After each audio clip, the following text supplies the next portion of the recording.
आज की इस वीडियो में हम पढ़ेंगे inflation tax.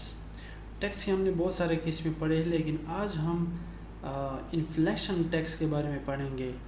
When the government raises revenue by printing money, it is called inflation tax. Inflation tax कौन सा होता है? जब हमारे पास एक गवर्नमेंट अपनी रेवेन्यू बढ़ाने के लिए जब ज़्यादा पैसा छापता है, ठीक है, तो उससे जो पैसा आता है उसको हम इन्फ्लेशन टैक्स कहते हैं। थोड़ा सा एक्सप्लेनेशन में जाएंगे।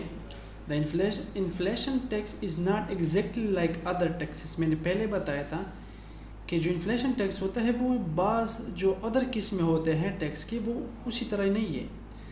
Because no one receives a bill from the government for this tax. अब जो अदर किस्में हैं, बाकी किस्में हैं टैक्स के, उसमें क्या होता है कि गवर्नमेंट से एक बिल रिसीव होता है टैक्स का कि आपने इस पे इतना इतना टैक्स, तो कोई प्रॉपर्टी हो गई, आपका मंथली इनकम जो हो गया ना, उसमें डिफरेंट आपको पेपर इशू किया जाता है कि इतना टैक्स आया हुआ है, वो पे कर दे गवर्नमेंट को।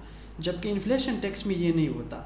When the government prints money, जब गवर्नमेंट्स क्या करता है, मनी छापता है, ठीक है, the price level rises and the dollars in your wallet are less valuable. अब क्या होता है कि जो गवर्नमेंट मनी छापता है तो प्राइस लेवल जो अशिया का होता है वो क्या होता है, बढ़ जाता है, और जो आपके पास डॉलर्स होते हैं उसकी जो वैल्यू होती है वो कम होना शुरू हो जाता है, ठीक है। Thus the inflation tax is like a tax on everyone who holds money.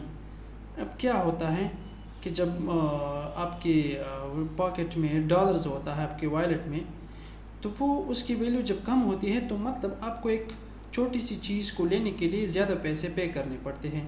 तो इस तरह आपसे ज़्यादा पैसे जाते हैं, और ये जो इन्फ्लेशन टैक्स होता है ये हर किसी पे अप्लाई हो जाता है, ठीक है। जिसके पास भी पैसा होता है इन्फ्लेशन टैक्स के दायरे में वो आता है, ठीक है। तो इसको हम क्या कहते हैं, इन्फ्लेशन टैक्स। उम्मीद है आप लोग को समझ आई होगी। Thank you so much.